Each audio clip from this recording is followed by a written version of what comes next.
games, with the exception of the basketball tournament from the state of North Carolina. Well, we have those relocation sites up for you at sportsnewsandbrews.com, as well as the latest fallout from this whole Donald Trump, Billy Bush conversation that they held a couple of years ago. That now the P word is being thrown around on Fox News and CNN. And, if you know me or if you ever heard any of the shows that I've been a part of, I'm very immature. And you know that hearing people say the P word is just right up my alley. Absolutely. Absolutely. Well, log on sportsnewsandbrews.com for all of the latest. All right. It was on this week in 1964 that Dr. Martin Luther King Jr. became the youngest man to win the Nobel Peace Prize. We have this thing that we do each and every day via Twitter and Instagram. If you're following us on social media at HBCU Report, that's Facebook, Instagram, and Twitter, where we give you black facts every day. Hashtag black facts every single day. 365 black is what we're doing right here on the HBCU Report. Okay. Now, switching gears, coming up today at 3:30, we have a battle of one-win SWAC teams when Alabama A&M travels to University of Arkansas Pine Bluff to take on the Golden Lions. And right now we're being joined by a good friend of the show, the head football coach of the Alabama A&M University Bulldogs. Coach James Spady joins us. First of all, Coach, welcome back to the show. Well, thank you, Rod. It's always a pleasure for me to spend time with you. Oh, man, it's all good. So last week it was homecoming on the campus of Alabama A&M, or on the Hill as they call it. You faced the tough Alcorn team. A&M won the first half but faltered in the second half of the game. Take us through this thing through your eyesight. Well, I mean, if you could end the game at halftime, I mean, it's a success story, ain't it? Right. I mean, we were up by 2 at halftime. But the reality is, we didn't win the game. You got to play 60 minutes, and we didn't get it done. It just it was a tough situation from start to finish. Alcorn was being maligned. They were struggling, and having kind of an up and down season. They had a bunch to prove. Obviously, we have a bunch to prove, and we just didn't get it done. Had some special teams miscues in the second half. We also had, a couple of turnovers, which are uncharacteristic. We had been pretty good, at the turnover margin, and just hadn't committed those kind of mistakes. And we let that get away from us this weekend, and so we wound up losing the game. Now, I know you have, some younger players on your team this year. Would you credit that to the slow start and maybe some of the mistakes that have been made? Well, no, I mean, to be honest with you, we're a no excuse program. I don't care how old you are. You can play football, and everybody was brought here. Everybody who I brought here was brought here to fill a role. And so, no, we don't accept that as an explanation. Where we're at right now, we're kind of going through some growing pains in terms of guys really understanding what's required to win football games. We're trying to change a culture. It sounds like coach speak, because coaches are always saying that, we got to change the culture. We got to change the culture. It's absolutely the truth, though. You don't just wake up one day and you're suddenly a winner. You have to create the kind of habits that exemplify excellence in everything you do, and we're trying to create that culture a little bit. So we're going through the process, and there's some growing pains involved. So we're going to get there, but the age of our student athletes has nothing to do with anything. You're 18, you can play just like a 28-year-old can play. So I don't accept that. Now, having coached at the highest level, at the FBS level, how do you go about changing the culture and instilling these winning ways that you talk about? Yeah, so that's a really good question, Rod, because that's what we're doing. We use this term where we're just going to pour it down their throat. We say that, in the staff room, the coaches talk like that. And the big thing is you just keep preaching and you just keep showing them examples of how to do it the right way. We keep preaching to them about, go to class. Even when you don't feel like going, you got to go anyway. The message that you're trying to send is you can't be good on Saturday if you weren't good all the rest of the week. Absolutely. The habits that you create. You know what I mean? The habits that you create on Monday, Tuesday, Wednesday, they're going to show up on Saturday. There's no such thing as a gamer. And we have to keep preaching that. We also have to teach them how never get too high, never get too low. So we talk to them all the time about if something good happens, keep playing. And if something bad happens, you keep playing for 60 minutes. And those are the things that we think are going to help create the excellence necessary to be consistently a winner. You got to create winner habits. Absolutely, absolutely. This is the HBCU Report. Rob Calloway on the line right now with James Spady, the head football coach of the Alabama A&M Bulldogs. They are in action, 3:30 kickoff versus the University of Arkansas Pine Bluff. Now, Coach, what's been the message to the team as you guys have been on this 4-game losing streak to keep them motivated and going in the right direction? Well, again, I just told you, trying to build a winning mindset, a winning attitude. We're really very busy talking about the stuff that we haven't done well. And the things that we have done well, look what you did when you did this. And look how things turned out when you did that. We're still busy just trying to step through all those different hoops. There's been no time, no effort towards, getting down on yourself.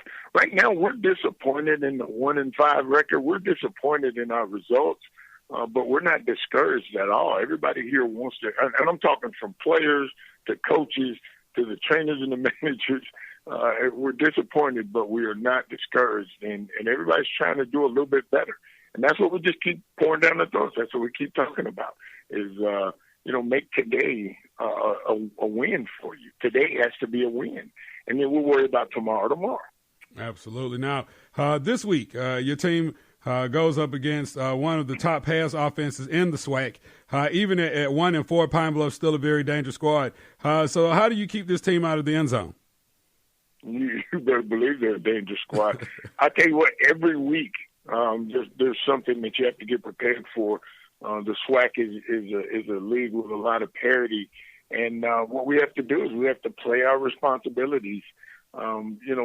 We talk again about guys having responsibility for, whatever it is. You've got the third, the deep third, or you're supposed to cover hook the curl, or you're the flat defender. We've got to be really diligent about our 111th, which is my job when I'm on the field. I got to get aligned. I've got to do the right thing or execute my assignment. I got to play fast and with a lot of energy and a lot of effort. And those are the things that we talk about, and we're going to continue to keep working on those things and trying to get better at them. Now, that's how you're able to withstand the onslaught of a passing offense or a rushing offense or some team that's good at one thing or another. We're going to have to get good pass rush. We're going to have to be in our right places in the coverage and, try to find a way to get them slowed down. Absolutely. Now, I had Coach Willie Simmons and Brian Jenkins on last week's show. And, we were just talking about the conference and the competitiveness in the SWAC. I mean, when you look at the SWAC West, I mean, those teams are just rolling right along. Then when you look at the East, it's kind of similar to what the NFC East does, how they kind of just eliminate each other through the process. But looking at the SWAC and it's a very competitive conference. You have, as I just mentioned, Arkansas Pine Bluff, who are one of the top passing offenses. They've only won one game this season. Meanwhile, you have teams like Grambling that just, seem to be, just getting better and better by the week. You look at Alcorn. Looks like even though they're really good in the East, they've taken a step back. I don't know if that's because the coach left or whatnot. But just, kind of talk to us about the 2016 SWAC and the competitiveness in the conference. Well, I've said it often. After coming back to the SWAC in 2014, having been gone for some time, it was obvious to me that the football has gotten better in the SWAC. It's I'm talking about the coaching has become more sophisticated. The offensive and defensive structures have become more sophisticated. Folks are going out and they're becoming more educated about, various aspects having to do with winning and losing. in college football. And so it's created more parity, along with the fact that we're recruiting better student athletes across the board. Everybody's getting bigger, stronger, and faster. And it creates a dilemma because every week you got to get ready to play. There's no weekends where you can relax and say, I feel pretty good about the fact that we're going to beat these guys. You can never say that because every team has the ability on any given Saturday to bring it. And that's a good thing. It's really good for the conference. It's not so good for teams like us who are struggling to find our place. But that's the way it is, and we're just going to have to learn how to play within that environment. I'm very proud to be a member of the SWAC, and it's just going to create more excitement as we go along. Wrapping up with James Spady, head football coach of the Alabama A&M University Bulldogs. They are in action versus the University of Arkansas Pine Bluff, 3:30 kickoff. Now, Coach, are you heavy into politics? You know what? I'll be honest with you. I heard a term today, and I can't remember what the term was, but it basically is the stress of this election. So many things are at stake. It's such an important election, and I have been paying more attention to the political coverage this year than probably ever in my life. So yeah, I'm into it. Now is it because you're a fan of reality TV or the WWE or something like that, or are you just really into this thing? Because Donald Trump has turned this thing into a public spectacle. I'm sorry. It's not. It's none of the above. I'm gonna tell you what. I'm concerned about I'm a father, and I've got I got a 26-year-old daughter, and I got a 17-year-old son, and a 13-year-old son, and I want their lives. This election is going to mean a tremendous amount for their lives going forward. And I recognize that, I got to kind of, they're not a voting age. The two of them, my two young boys, they're not a voting age, and I'm going to have to do the best I can to make life a little bit easier for them when they do get to that age. And so that means this election is very important, and I'm studying it, and I've dealt with the stress of it, and I'm not going to comment on Donald Trump or Hillary Clinton, but I will tell you that it's important for us to take a side and go and vote. Well, let me just ask you this, since you don't want to comment on either one. Man, what kind of stuff y'all be talking about in the locker room, Coach? That's what I want to know. I will tell you this. Have you ever looked, tragically you come upon an accident. Have you ever done that? Absolutely. And then you just can't look away.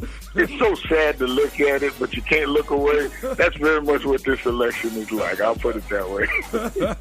He is James Spady, head football coach of the Alabama A&M University Bulldogs. Again, they are in action versus University of Arkansas Pine Bluff, 3:30 kickoff.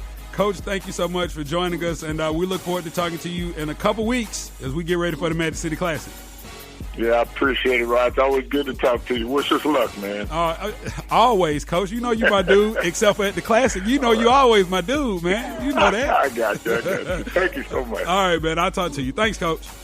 All right, great stuff right there from my guy James Spady, Alabama A&M. The thing about it is, man, see, when you have these young teams, it's really, really hard to pick up victories when you have teams that have been together for like 2-3 years. And that's what's going on right now at places like Southern University, places like Alcorn State, Grambling State, Prairie View. These are the things that are happening. These guys have been together. Now, Grambling's situation is a little different because they have top-tier quarterback Kincaid, Devontae Kincaid, who actually transferred from Ole Miss over to Grambling. And so their quarterback situation is just a little bit different. But given another year or so, I'm sure that Coach Spade is going to be able to turn this thing around over at Alabama A&M. All right. This is the HBCU Report. Rob Calloway about to get up out of here. Of course, this is the fastest 45 minutes in talk radio. But before I go, I got to look at today's FCS schedule. Don't have time to get to the Division II games today. Coming up at 1 o'clock, as we've been talking about, North Carolina A&T and Bethune-Cookman are in action. Then you got FAMU and Delaware State. Morgan State and Hampton hook up. Savannah State and North Carolina Central are in action. Mississippi Valley, Bama State, Texas Southern and Alcorn are in action. As we just talked about with Coach James Spady, Alabama A&M is on the road versus Arkansas Pine Bluff. And tonight, prime time, 7 o'clock, a big-time SWAC matchup. They call